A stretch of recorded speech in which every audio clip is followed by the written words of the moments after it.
दवा देगा तुम डूब जाएगा, मर जाएगा। भला वैद्य, दूसरा मंत्री यानी सलाहकार, सलाहकार कड़क तुम्हारी बतावे, सलाह दे। और तीसरा गुरु, गुरु भी जो तुम कह रहे उसमें हाँ में हाँ करते रहे तो तुम डूब जाओगे। गुरु भी तुम्हारी इच्छा के विरुद्ध कड़क शब्दों में बतावे। तीन जिसके ठीक ठीक हैं वह आदमी इस पृथ्वी पर भी सफल होगा और वहां भी सफल होगा। कृष्ण बड़ा कड़क,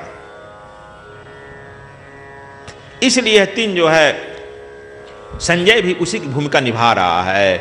लेकिन मूर्ख हृदय न हो चेत, जो गुरु मिले सब पक्का है, वो कुछ बोलेगा नहीं, अंधा है। लाख बोलो वह नहीं बोलेगा, उसे आशा है।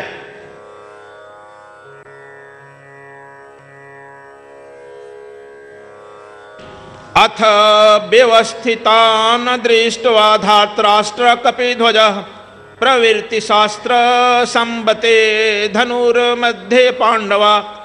उसके उपरांत कपिध्वज अर्जुन मोर्चा बांध कर डटे हुए धृतराष्ट्र पुत्रों और संबंधियों को देखकर उस अस्त्र चलाने की तैयारी के समय धनुष उठा लिया है।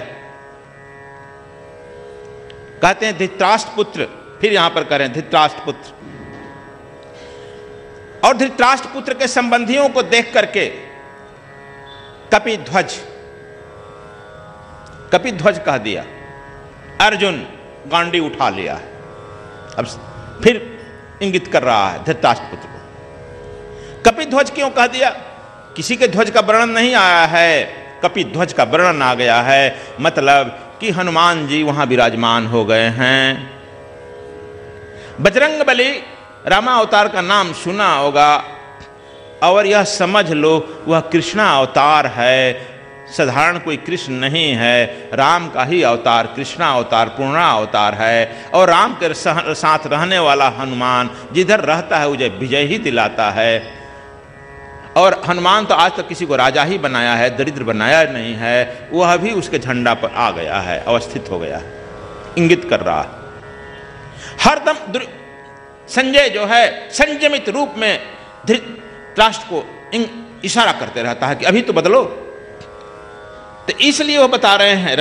और देखो, तपस्या से ही शक्ति एकत्रित होती है। और जानते हो, तुम चाहे जितना दिन भर मजदूरी कर लो,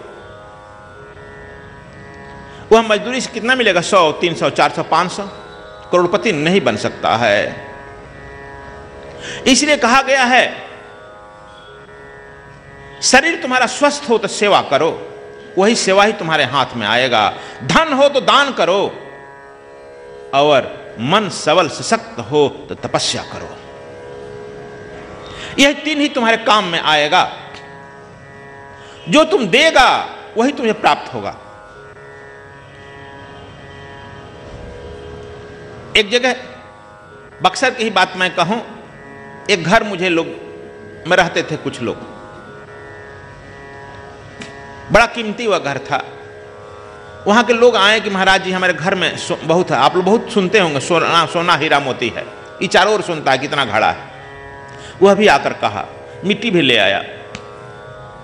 हम कहने कि इसके चक्कर में मत पड़ना, गुप्त धन उसी को मिलता है बच्चा जो धन गुप्त दान दिया हो।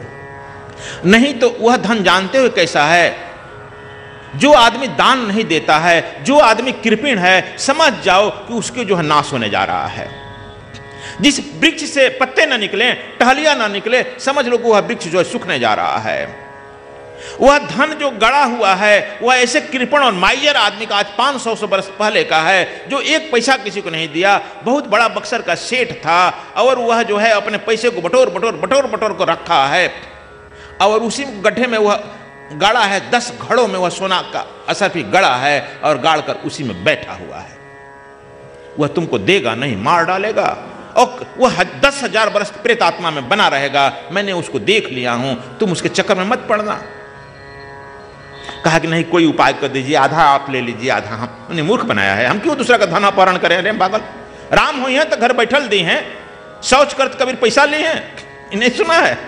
राम होंगे तो देंगे, मुझे राम पर श्रद्धा है, मैं क्यों लूं? मैं देख रहा हूं। लेकिन नहीं माना, 2-4-5 तांत्रिकों को लेकर खूब पूजा पाठ कराया। ये सच्ची घटना कह रहा हूँ 85 का। खूब तांत्रिक पूजा पाठ कराया और पटापट करा करके रात के 12 बजे जहाँ घड़ा गड़ा हुआ था वहाँ कोड़ने लगा। अब जानो, सुबह जो है मेरे यहाँ उसके पत्नी दौड़े हुए आई।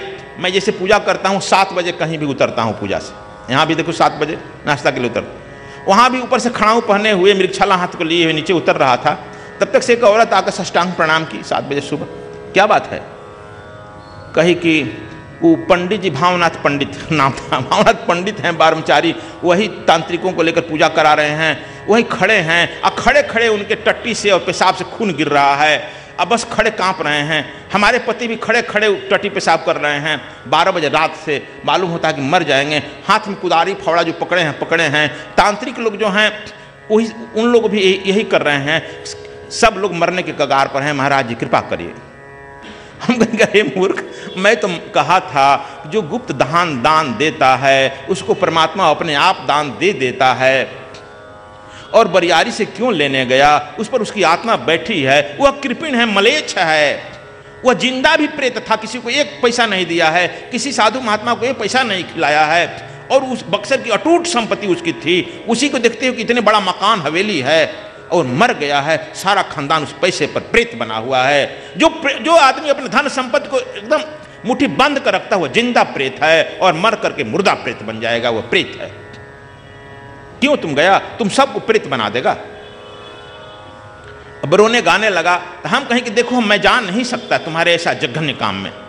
देखो मैं खड़ा हूं, मेरे खड़ाऊ के नीचे से मिट्टी लो और मिट्टी ले जा करके सबके कपार पर छिड़क देना, जो होना होगा सो हो जाएगा। कहा कुछ मंत्र पढ़ कर दीजिए। मैं तांत्रिक मंत्र नहीं पढ़ता हूं, न जानता। वह ले गया। अब क्या करें, मरता क्या न करता। वह हमें जहां खड़ाऊ हटाए वहां से मिट्टी अपना निकाल ली, निकाल कर ले गई। निकाल करके जो कि हमारे सामने फिर शाम को खबर आया, वो लोग सब आया, तांत्रिक मांत्रिक सांत्रिक 12-13 आदमी आए। उन्हें क्या हो गया रे, बच गया? अरे महाराज जी अभी डॉक्टर से दवा ववा लेकर आए हैं, हम लोगों पर बड़ा पानी चढ़ा है। आज शाम को हमने क्या हुआ? कहा कि मिट्टी ले जाकर के छिड़की ना हमारे कपार पर, पंडित के पहले कपार पर, तो हम धड़ाम से फेंका गए।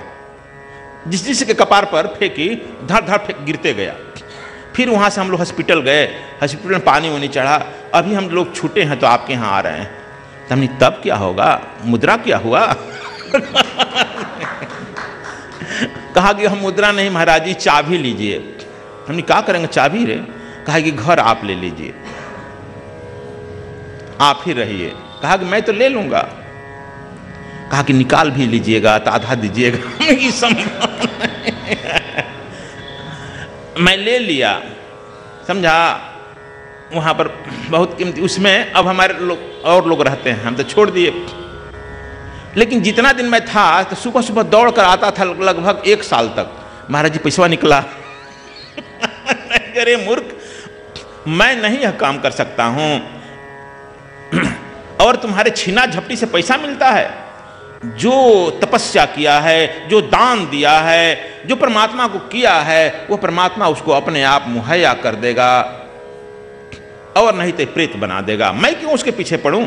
उसका कल्याण होना होगा। वह अपना कल्याण चाहेगा तो मुझे देगा, मैं उसका कल्याण कर दूंगा। मैं जानता हूं कि वो प्रेत है, उसको मोह है, 10,000 बरस प्रेत रहेगा। अभी तो उसको मात्र 500 बरस हुआ। लेकिन मुझे तो आराम से रहने दो। तपस्या करने से ही सबको मिलता है। यहां पर कपिध्वज तपस्वी हैं, मैं इसलिए कहा कपिध्वज तपस्वी। कपिध्वज माने हनुमान जी तपस्वी हैं, अपना इनको कुछ नहीं है। जब पांडवों का 1 वर्ष अज्ञातवास था, जंगल में वास थे, तब पवन देव ने उड़ा करके एक क्या कहते हो, सहस्त्र दल कमल झोपड़ी में डाल दिए थे। कहां? बद्रीनाथ। तुम लोग गया है?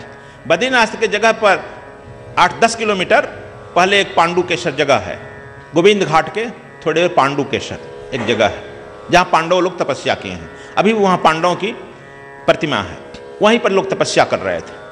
तपस्या से ही सब कुछ होता है। देखो, धन कमाने के लिए सारा पाप पुण्य करता है। और वेद व्यास भी कहते हैं सारा उपक्रम धन कमाने के लिए करता है, और उस धन का जो दान दे देता है, समझ लो वह कितना बड़ा तपस्वी है। और उन तपस्वियों में भी आज एक दान दिया है यहाँ आश्रम के लिए, यह भी एक बड़ा तपस्वी है, गंगाधर पाटिल। देखो कहा गया है जितना आपको पोखरा तालाब बनाने में पुण्य मिलता है, उसे 10 गुना पुण्य मिलता है मंदिर बनाने में, और उसे 10 गुना पुण्य मिलता है गौशाला बनाने में, उससे भी 1000 गुना मिलता है तालाब बनाने में, और उससे भी 1000 गुना पुण्य मिलता है आश्रम बनाने में। आश्रम बनाने का क्यों महात्मा शास्त्रों में ज्यादा दिया गया? इसलिए कि आश्रम में कोई न कोई जो व्यक्ति रहेगा साधु संत ही रहेगा, और कोई जिसको घर नहीं रहेगा, जिसको कहीं ठहरने का जगह नहीं रहेगा, खाने को अन्न नहीं मिलेगा, वह निराश्रित होगा, तब वह जाकर आश्रम में शरण लेगा। पांडव लोग भी अपने जंगल में घूमते घूमते कहीं न कहीं आश्रम में ही शरण ले रहे हैं, और कहाँ लेंगे? जिसको कुछ नहीं मिलता है वह घूमते घूमते आश्रम में शरण लेता है। इसलिए आश्रम की बहुत बड़ी व्याख्या की गई है। इसलिए जो हमारे आश्रम के लिए जो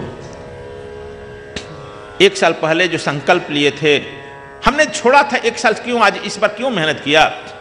कहा गया कि there is great difference between a cup of tea and lips.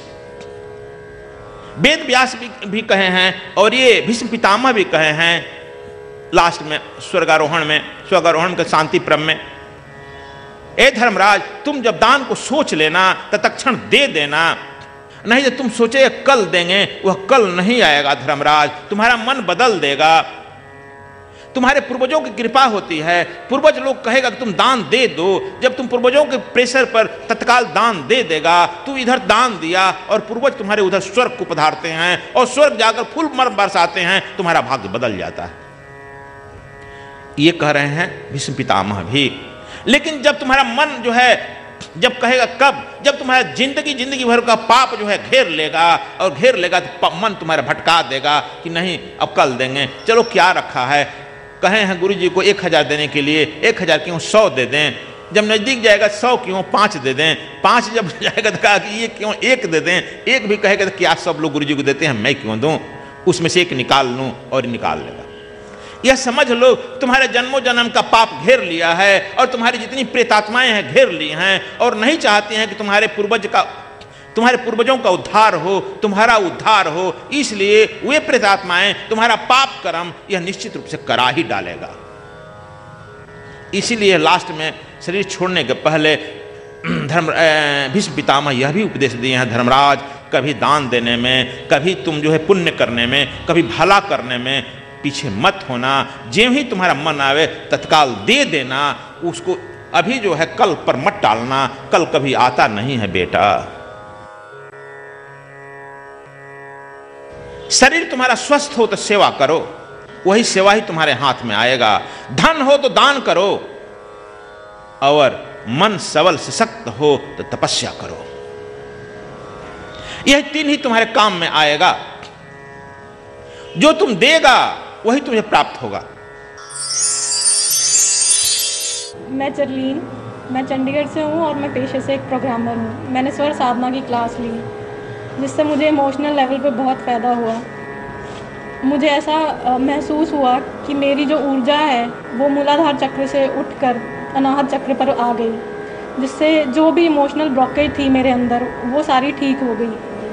मेरी जो चेतना है वो शरीर से 2-3 बारी डिटैच हुई। मुझे यही लगता था कि शरीर ही असली चीज़ है, शरीर के साथ ही मैं अटैच थी। लेकिन जो डिटैचमेंट हुई मुझे, उससे मेरे को इमोशनल लेवल पे बहुत फ़ायदा हुआ।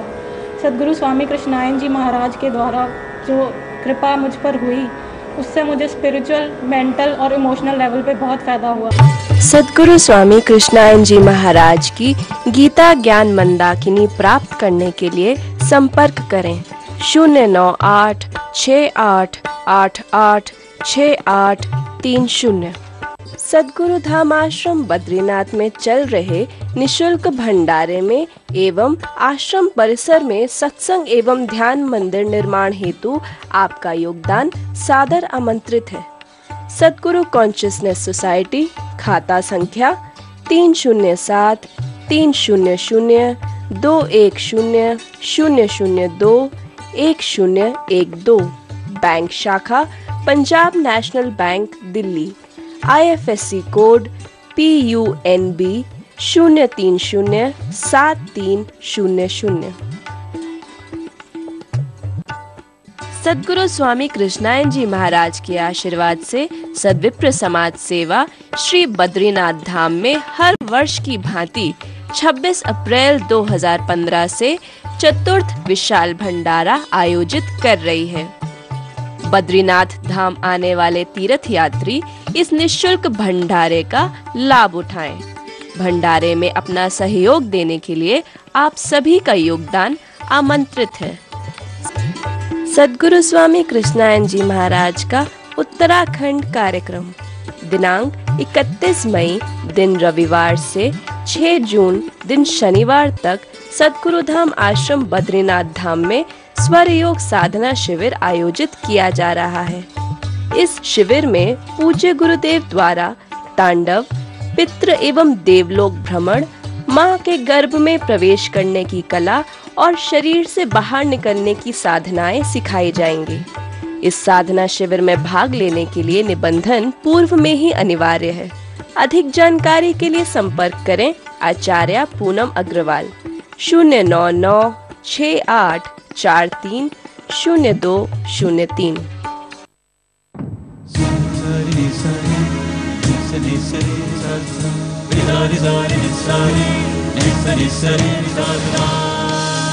ये है वैदिक ब्रॉडकास्टिंग।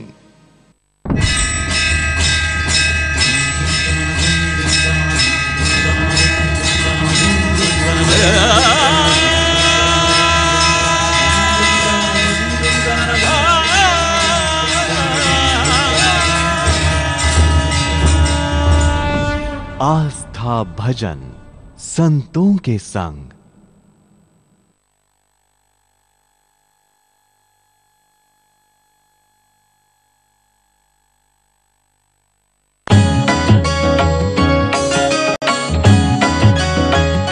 जय स्वर वेद कथा, जय स्वर वेद कथा, जय स्वर वेद कथा, जय स्वर वेद कथा।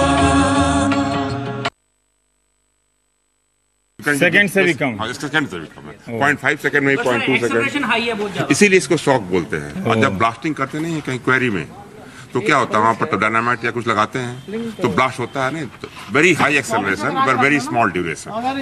तो जो उसमें जो होता है एनर्जी डिसिपेट जो होता है, जो कि जिससे कि डैमेज होता है, वो एनर्जी कम होता है इसमें। उस रफ्तार से उस इमारत में टक्कर कराई गई, लेकिन उस इमारत को कुछ भी नहीं हुआ। अब एक दूसरी और शक्ति बढ़ाकर उसको और टक्कर कराकर ये परीक्षण करेंगे, लेकिन लगता है कि उसमें भी कुछ नहीं होने वाला है। तो कुल इसके बाद हम प्रयास करते हैं ज़रा ऑब्जर्वेटरी, जहाँ पर जो भूकंप की तीव्रता का निरंतर अध्ययन होता रहता है, वहाँ पे चल के देखते हैं। ये भूकंपीय वेधशाला है, ऑब्जर्वेटरी। कम से कम हिंदी का नाम है सर, तो हमारे बाकी लोगों के लिए भी सुविधा है। सारे आपके रिकॉर्ड हुए हैं। ये लेटेस्ट वाला कहाँ गया? ये तो सर ECG जैसा है सर पूरा। नहीं ECG जैसा है, एग्जैक्टली वही। हाँ, ये भूकंप वेधशाला क्या अंडरग्राउंड ही होता है?